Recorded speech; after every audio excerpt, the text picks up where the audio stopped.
എന്തിനി വേണം എന്നരുളേണം.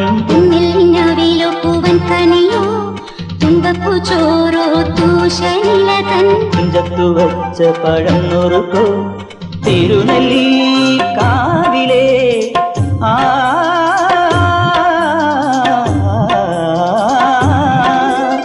തിരുനെല്ലി കാവിലേ ചെറുതച്ചി തേൻ പഴം വരുകൾ കണ്ട് തേന്മാവിൽ വിരുന്നു കൂടാൻ പോകാം. വാലിന്മേൽ പൂവും വാലിട്ടെഴുതിയ വേൽമുന കണ്ണുമായി വന്ന വേശുക്കിളി മകളേ.